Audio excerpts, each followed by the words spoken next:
Hi hello ಎಲ್ರಿಗೂ ನಮಸ್ಕಾರ. Welcome back to my YouTube channel. ಎಲ್ಲರೂ ಆರಾಮಾಗಿ ಸೇಫ್ ಆಗಿದ್ರೆ ಅಂತ ಭಾವಿಸ್ತೀನಿ. ನಾನು ಕೂಡ ಆರಾಮಾಗಿ ಸೇಫ್ ಆಗಿದ್ದೀನಿ.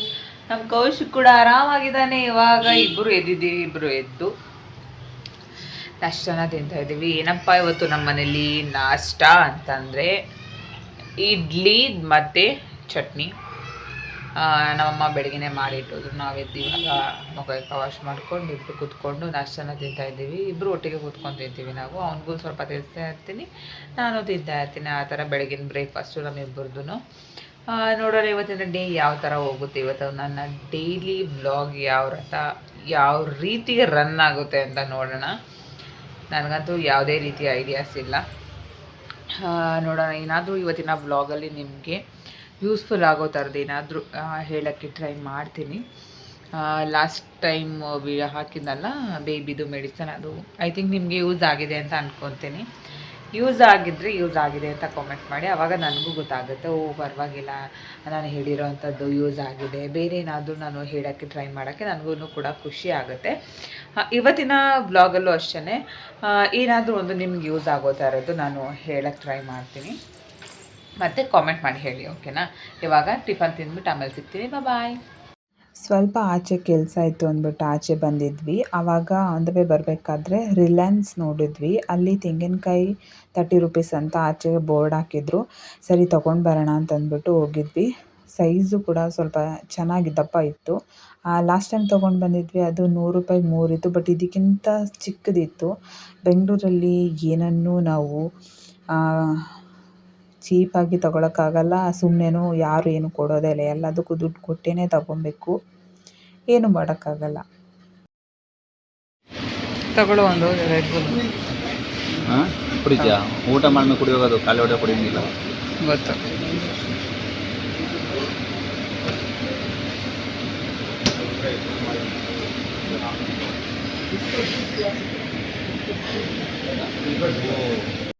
ಹಾಗೆಯೇ ರಿಲಯನ್ಸಲ್ಲಿ ಇದೊಂದು ಚಿಕ್ಕದು ಟ್ರೇ ಅಲ್ಲ, ಅದು ಏನೋ ಟ್ರಾಲಿ ಥರ ನೋಡಿದ್ವಿ.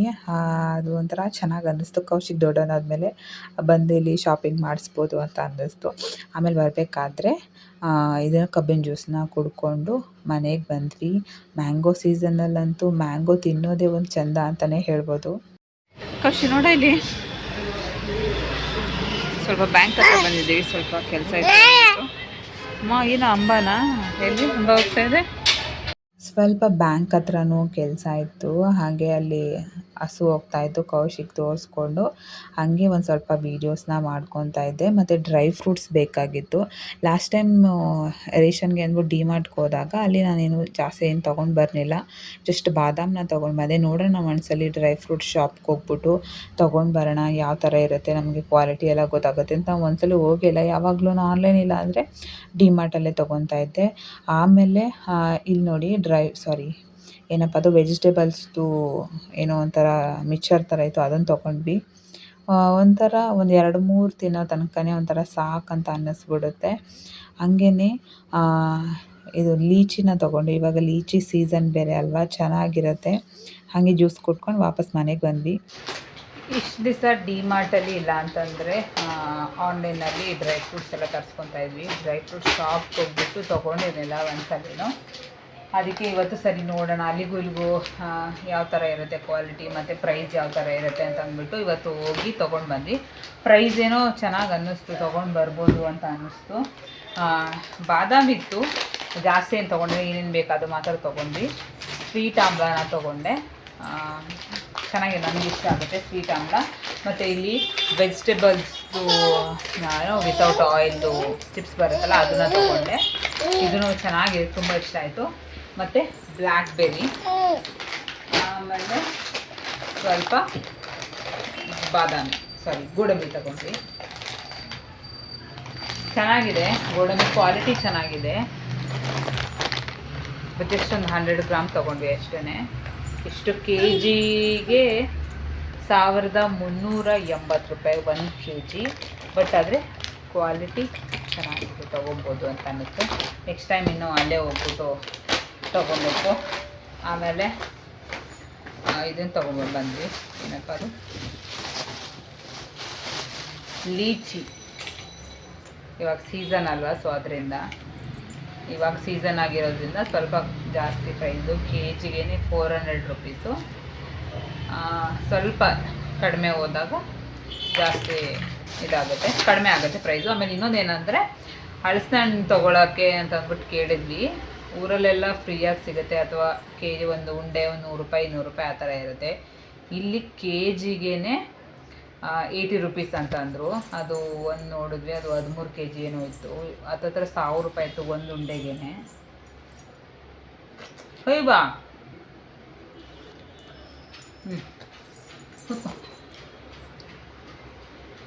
ಎಷ್ಟು ಕಾಸ್ಟ್ಲಿ ಬೆಂಗಳೂರಲ್ಲಿ ಅಂದರೆ ತಿನ್ನು ಆಯ್ತಾ, ಉಗಿಬಾರ್ದು. ಆಮೇಲೆ ತೊಗೊಂಡಿದ್ದೆ, ವಾಪಸ್ ಬಂದ್ಬಿಟ್ವಿ. ಚಿಕ್ಕ ತಗೊಂಡ್ರೆ ಸಾಕಾಯ್ತು ಅಂದ್ಬಿಟ್ಟು. ಆಯ್ತಾ,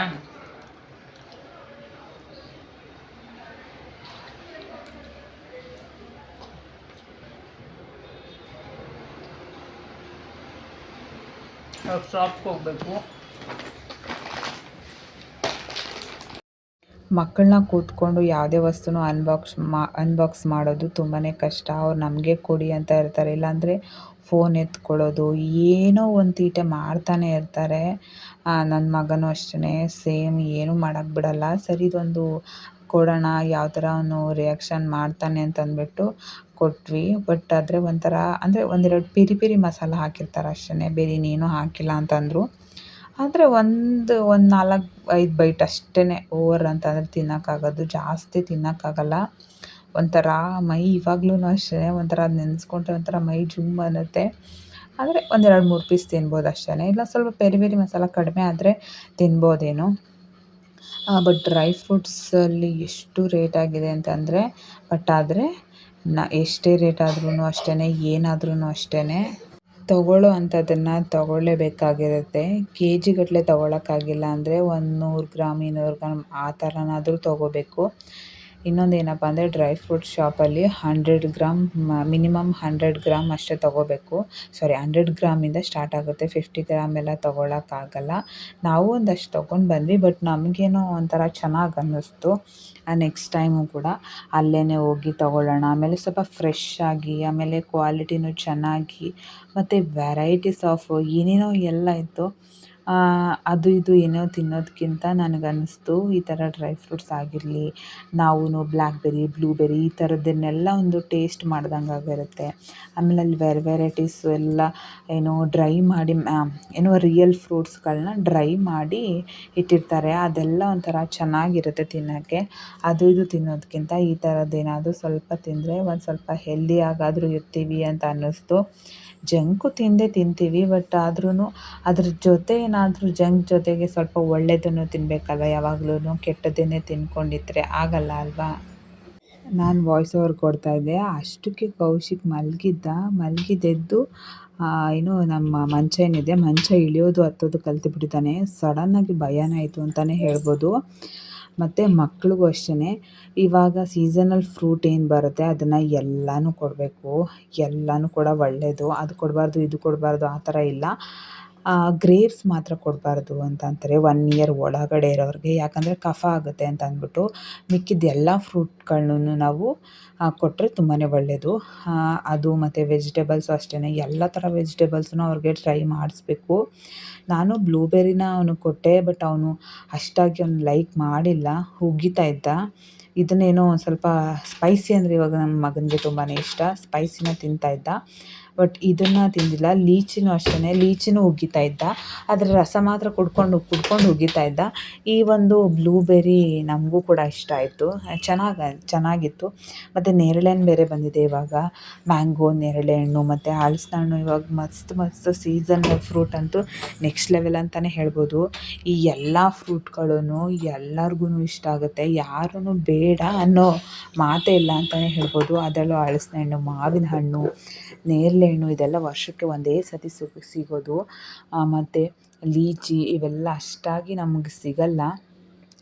ಸಿಗೋ ಟೈಮಲ್ಲಿ ಚೆನ್ನಾಗಿ ತಿಂದ್ಬಿಡ್ಬೇಕು. ಈ ಪಿಂಪಲ್ ಬರುತ್ತೆ, ಅದು ಬರುತ್ತೆ, ಇದು ಬರುತ್ತೆ ಅಂತೆಲ್ಲ ಅಂದ್ಕೊಂಡು ತಿಂದಿರ ಇರಬಾರ್ದು. ಬೇರೆ ಫ್ರೂಟ್ಸ್ಗಳೇನೋ ಎಲ್ಲ ಟೈಮಲ್ಲೂ ಸಿಗ್ತಾ ಇರುತ್ತೆ. ಒಂದು ಸ್ವಲ್ಪ ಜಾಸ್ತಿ ಪ್ರೈಸ್ ಆದ್ರೂ ಸಿಗುತ್ತೆ.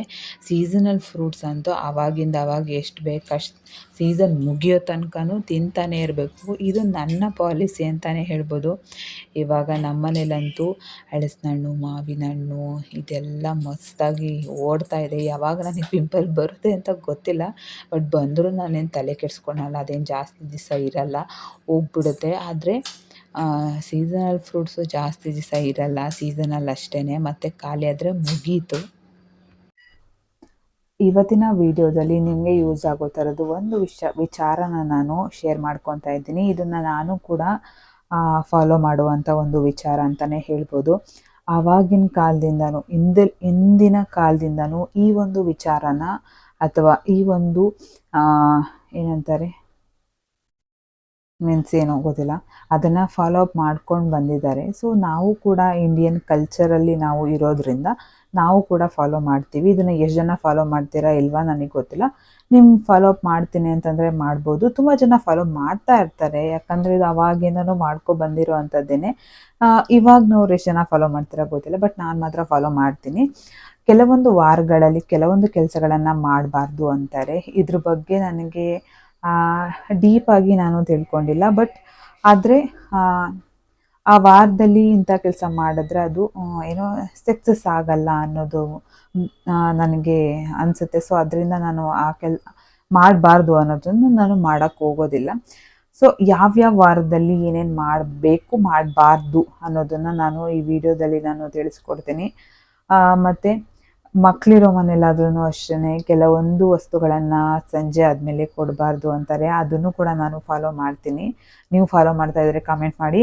ಮತ್ತು ಮಕ್ಕಳಿರೋ ಮನೇಲಿ ಸಂಜೆ ಆದಮೇಲೆ ಏನೇನು ಕೊಡಬಾರ್ದು ಅನ್ನೋದನ್ನು ನಿಮ್ಗೇನಾದ್ರು ತಿಳ್ಕೊಬೇಕು ಅಂದರೆ ಕಾಮೆಂಟ್ ಮಾಡಿ. ನಾನು ನೆಕ್ಸ್ಟ್ ವೀಡಿಯೋದಲ್ಲಿ ಹೇಳ್ತೀನಿ. ಕಾಮೆಂಟ್ ಮಾಡಿಲ್ಲ ಅಂದರೂ ನಾನು ನೆಕ್ಸ್ಟ್ ವೀಡಿಯೋದಲ್ಲಿ ಹೇಳ್ತೀನಿ.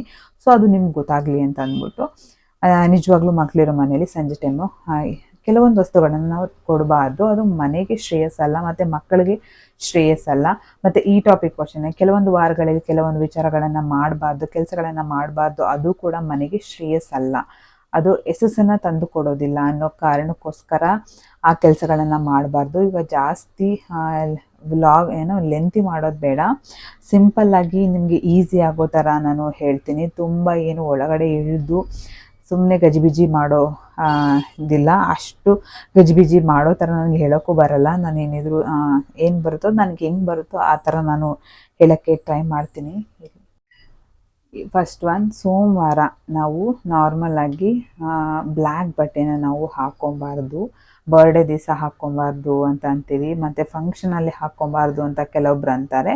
ಬಟ್ ರಿಯಲಾಗಿ ಸೋಮವಾರ ಟೈಮು ನಾವು ಬ್ಲ್ಯಾಕ್ ಬಟ್ಟೆನ ಹಾಕ್ಕೊಬಾರ್ದು. ಮಿಕ್ಕಿರೋ ದಿವಸದಲ್ಲಿ ಹಾಕ್ಕೊಂಡ್ರೆ ಏನೂ ಪ್ರಾಬ್ಲಮ್ ಇಲ್ಲ, ಆರಾಮ್ಸೆ ಹಾಕ್ಕೊಬಾರ್ದು. ಬಟ್ ಸೋಮವಾರ ಮಾತ್ರ ಬ್ಲ್ಯಾಕ್ ಬಟ್ಟೆ ಹಾಕ್ಕೊಂಡು ಬೇರೆ ಯಾವ್ದಾದ್ರು ಒಳ್ಳೆ ಕೆಲ್ಸಕ್ಕೆ ಹೋದರೆ ಅದು ಒಳ್ಳೆಯದಾಗಲ್ಲ ಅನ್ನೋ ಒಂದು ಇದು. ಮತ್ತು ಮಂಗಳವಾರ ಈ ಕಾನೂನು ರಿಲೇಟೆಡ್ ಅಂತಂದರೆ ಕೋರ್ಟು ಕೇಸು ಈ ಥರದ್ದೇನು ವಿಚಾರ ಇರುತ್ತೆ ಅದನ್ನು ನಾವು ಮಂಗಳವಾರ ಮಾಡಬಾರ್ದು. ಮತ್ತು ಇನ್ನೊಂದು ಏನಪ್ಪ ವಿಷಯ ಅಂದರೆ ಮಂಗಳವಾರ ನನಗೆ ಜಾಸ್ತಿ ಎಫೆಕ್ಟಿವ್ ಅಂತ ಅನಿಸಿದ್ರೆ ಅದು ಮಂಗಳವಾರ ಒಳ್ಳೆಯ ಕೆಲಸಗಳನ್ನ ಮಾಡಬೇಕು. ನಾವು ಈ ವಾರ ಮಂಗಳವಾರ ನಾವು ಎಷ್ಟು ಆ್ಯಕ್ಟಿವ್ ಆಗಿರ್ತೀವಿ, ಏನು ಒಳ್ಳೆ ಕೆಲಸ ಮಾಡ್ತೀವಿ ಅದು ವಾರ ಪೂರ್ತಿ ಕಂಟಿನ್ಯೂ ಆಗುತ್ತೆ. ಇದನ್ನು ನಾನೇ ಎಕ್ಸ್ಪೀರಿಯೆನ್ಸ್ ಮಾಡಿದ್ದೀನಿ ಅಂತಲೇ ಹೇಳ್ಬೋದು. ನನಗಂತೂ ಸಿಕ್ಕಾಪಟ್ಟೆ ಮಂಗಳವಾರ ಇಷ್ಟ ಆಗುತ್ತೆ. ಮಂಗಳವಾರ ನಾನು ಆಲ್ಮೋಸ್ಟ್ ಅದು ಏನಾದರೂ ಒಳ್ಳೆಯದು ಕೆಲಸಗಳಿದ್ರೆ ನಾನು ಮಂಗಳವಾರ ಟ್ರೈ ಮಾಡ್ತೀನಿ ಆ ಕೆಲಸನ ಮಾಡೋಕ್ಕೆ. ಅದು ತುಂಬಾ ಒಳ್ಳೆಯ ದಿವಸ. ನೀವು ಒಂದ್ಸಲಿ ಮಂಗಳವಾರ ಏನಾದರೂ ಒಳ್ಳೆಯದು ಏನಾದರೂ ಒಂದು ಒಳ್ಳೆ ವಿಚಾರನ ಆವತ್ತು ಮಾಡಿ ನೋಡಿ. ಸೊ ಅದು ಸಕ್ಸಸ್ ಆಗುತ್ತೆ. ಮತ್ತು ಒಂದ್ಸಲಿ ಈ ಒಂದು ವಿಚಾರನ ಟ್ರೈ ಮಾಡಿ. ಮಂಗಳವಾರ ಏನು ಒಳ್ಳೇದು ಮಾಡ್ತೀರಾ ಅದು ಆ ವಾರ ಪೂರ್ತಿ ಕಂಟಿನ್ಯೂ ಆಗುತ್ತೆ. ಮಂಗಳವಾರ ಲೇಸಿಯಾಗಿ ಮಲ್ಕೊಂಡು ಹಂಗೆ ಕೂತಿರಿ, ವಾರ ಪೂರ್ತಿ ಹಾಗೆ ಇರುತ್ತೆ. ನಾನು ಇದನ್ನ ಒಂದ್ಸಲಿ ಎಕ್ಸ್ಪೆರಿಮೆಂಟ್ ಮಾಡಿದ್ದೀನಿ. ನನಗೂ ಕೂಡ ಸೇಮ್ ಅದೇ ರೀತಿ ಆಗಿತ್ತು. ಆ ವಾರ ಪೂರ್ತಿ ಸೇಮ್ ಅದೇ ರೀತಿಯೇ ಇದ್ದೆ. ಮತ್ತು ಇನ್ನೊಂದೇನಪ್ಪ ಅಂದರೆ ಬುಧವಾರ ಯಾವತ್ತೂ ನಾವು ಸಾಲನ ಕೊಡಬಾರ್ದು ಮತ್ತು ಸಾಲನ ತಗೋಬಾರ್ದು. ನಾವು ನಾರ್ಮಲಾಗಿ ಮಂಗಳವಾರ ಟೈಮು ಶುಕ್ರವಾರ ಟೈಮು ಸಾಲ ತಗೋಬಾರ್ದು ಕೊಡಬಾರ್ದು ಅಂತ ಅಂತೀವಿ. ಬಟ್ ಆದರೆ ಬುಧವಾರ ಟೈಮು ನಾವು ಸಾಲನ ಮತ್ತು ಸಾಲ ತಗೊಳ್ಳೋದು ಕೊಡೋದು ಈ ಒಂದು ವಿಚಾರನ ಬುಧವಾರ ಟೈಮು ಮಾಡಬಾರ್ದು.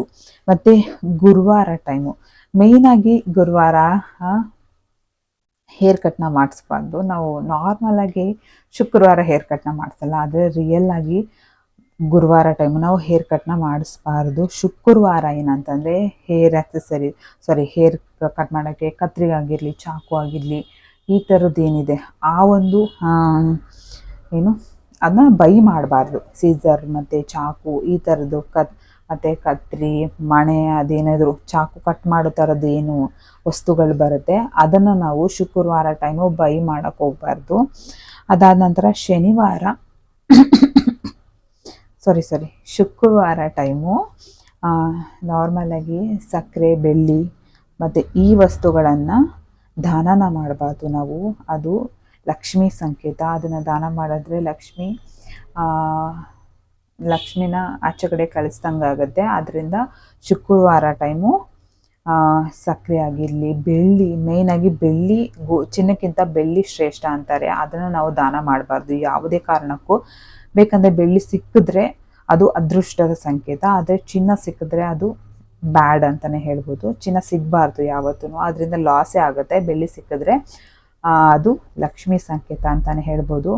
ಆಮೇಲೆ ಹೊಸದು ಅಥವಾ ಏನೋ ಒಂದು ಹೊಸ ವಿಚಾರಗಳು ನಮ್ಮ ಲೈಫಲ್ಲಿ ಚೆನ್ನಾಗಿ ಆಗುತ್ತೆ ಅನ್ನೋದೊಂದು ಸಂಕೇತ ಅಂದರೆ ಅದು ಬೆಳ್ಳಿ ಸಿಕ್ಕಿದ್ರೆ ಏನೋ ಒಂದು ಹೊಸದು ಏನೋ ಒಂದು ಒಳ್ಳೆ ವಿಚಾರ ನಮ್ಮ ಲೈಫಲ್ಲಿ ನಡೆಯುತ್ತೆ ಅಂತ.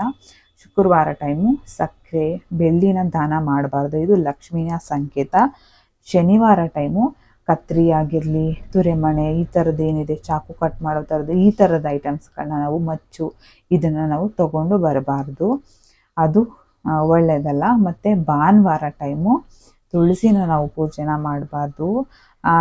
ಆವತ್ತು ತುಳಸಿನ ಬೇರೆ ದಿವಸ ಎಲ್ಲ ಮಾಡ್ಬೋದು, ಬಟ್ ಸಂಡೇ ಟೈಮ್ ನಾವು ತುಳಸಿನ ಪೂಜೆ ಮಾಡಬಾರ್ದು. ಇದಿಷ್ಟೇ ಈ ವಾರಗಳಲ್ಲಿ ಇಂಥ ಕೆಲಸಗಳನ್ನ ಮಾಡಬಾರ್ದು. ಮತ್ತು ಇನ್ನೊಂದೇನಪ್ಪ ಅಂತಂದರೆ ಅದೇ ಸಂಜೆ ಆದಮೇಲೆ ಲೈಟ್ ಆನ್ ಮಾಡಿದ್ಮೇಲೆ ಕೆಲವೊಂದು ವಸ್ತುಗಳನ್ನು ನಾವೇನು ಮಾಡ್ತೀವಿ ಅಂತಂದರೆ ನಾನು ಪರ್ಟಿಕ್ಯುಲರಾಗಿ ಯಾವುದೇ ವಸ್ತುಗಳನ್ನು ನಾವು ಕೊಡಬಾರ್ದು ಸಂಜೆ ಟೈಮ್. ಸಂಜೆಯಲ್ಲಿ ಲಕ್ಷ್ಮಿ ಪೂಜೆ ಮಾಡಿ ಲಕ್ಷ್ಮಿನ ಮನೆ ಒಳಗಡೆ ಬರೋ ಟೈಮಲ್ಲಿ ನಾವು ಬೇರೆ ವಸ್ತುಗಳನ್ನು ನಾವು ದಾನ ಮಾಡಬಾರ್ದು, ಅದು ಆಚೆ ಹೋದ ಥರ ಆಗುತ್ತೆ. ಸೊ ಇದಿಷ್ಟೇ ಇವತ್ತಿನ ಬ್ಲಾಗ್. ನಿಮಗೆ ಇಷ್ಟ ಆಗಿದ್ರೆ ಪ್ಲೀಸ್ ಲೈಕ್ ಶೇರ್ ಕಮೆಂಟ್ ಮಾಡಿ ಸಬ್ಸ್ಕ್ರೈಬ್ ಮಾಡಿಕೊಂಡು ಸಪೋರ್ಟ್ ಮಾಡಿ. ಮತ್ತು ಬೇರೆ ಏನಾದರೂ ವಿಚಾರದ ಬಗ್ಗೆ ತಿಳ್ಕೊಬೇಕು ಅಂತಂದರೆ ಕಾಮೆಂಟ್ ಮಾಡಿ, ನನಗೆ ಗೊತ್ತಿರೋದನ್ನು ನಾನು ತಿಳಿಸೋಕ್ಕೆ ಟ್ರೈ ಮಾಡ್ತೀನಿ. ಇದಿಷ್ಟು ಅಲ್ದಿರ ಇನ್ನೂ ಕೆಲವೊಂದು ವಿಚಾರಗಳನ್ನು ನಾನು ಕೇಳಿ ಬೇರೆಯವ್ರ ಹತ್ರ ತಿಳ್ಕೊಂಡು ಬೇರೆಯವ್ರು ನನಗೆ ಹೇಳಿರೋದು ನಾನು ಆ ತಪ್ಪನ್ನ ಮಾಡಿದಾಗ ಬೇರೆಯವರು ಈ ಥರ ಮಾಡಬಾರ್ದು ಅಂತ ತುಂಬ ಸತಿ ನನಗೆ ತುಂಬ ಜನ ಹೇಳ್ಕೊಟ್ಟಿದ್ದಾರೆ. ಸೊ ಅದನ್ನು ನಾನು ತಿಳ್ಕೊಂಡಿದ್ದೀನಿ. ಐ ಥಿಂಕ್ ನಿಮ್ಗೆ ಗೊತ್ತಿಲ್ಲ ಅಂತಂದರೆ ಅಥವಾ ನಿಮಗೆ ಗೊತ್ತಿಲ್ಲದೆ ಇರೋದು ಏನಾದರೂ ನನಗೆ ಗೊತ್ತಿದ್ದರೆ ಅಥವಾ ನನಗೆ ಗೊತ್ತಿಲ್ಲದೆ ಇರೋದು ಏನಾದರೂ ನಿಮಗೆ ಗೊತ್ತಿದ್ದರೆ ಐ ಥಿಂಕ್ ಅದನ್ನು ಕೂಡ ಕಾಮೆಂಟ್ ಮಾಡಿ, ಅದನ್ನು ನಾನು ತಿಳ್ಕೊತೀನಿ. ಯಾಕಂದರೆ ಎಲ್ಲ ವಿಷಯನೂ ಎಲ್ಲರಿಗೂ ಗೊತ್ತಿರಲ್ಲ. ಸೊ ಒಬ್ಬೊಬ್ಬರಿಂದ ಒಂದೊಂದು ಕಲಿಯೋದಿರುತ್ತೆ. ಆದ್ದರಿಂದ ಇದಿಷ್ಟು ಇವತ್ತಿನ ವ್ಲಾಗ್ ಆಗಿರುತ್ತೆ. ಇವತ್ತಿನ ವ್ಲಾಗ್ ನಿಮಗೆ ಇಷ್ಟ ಆಗಿದರೆ ಪ್ಲೀಸ್ ಮತ್ತೆ ಹೇಳ್ತಾ ಇದ್ದೀನಿ, ಲೈಕ್ ಶೇರ್ ಕಮೆಂಟ್ ಮಾಡಿ ಸಬ್ಸ್ಕ್ರೈಬ್ ಮಾಡಿಕೊಂಡು ಸಪೋರ್ಟ್ ಮಾಡಿ. ಇದೇ ಥರ ವೀಡಿಯೋಸ್ಗೆ ಸಪೋರ್ಟ್ ಮಾಡಿ ಗೈಸ್. ಮತ್ತು ನೆಕ್ಸ್ಟ್ ವೀಡಿಯೋದಲ್ಲಿ ಸಿಗ್ತೀನಿ. ಬಾಯ್ ಬಾಯ್.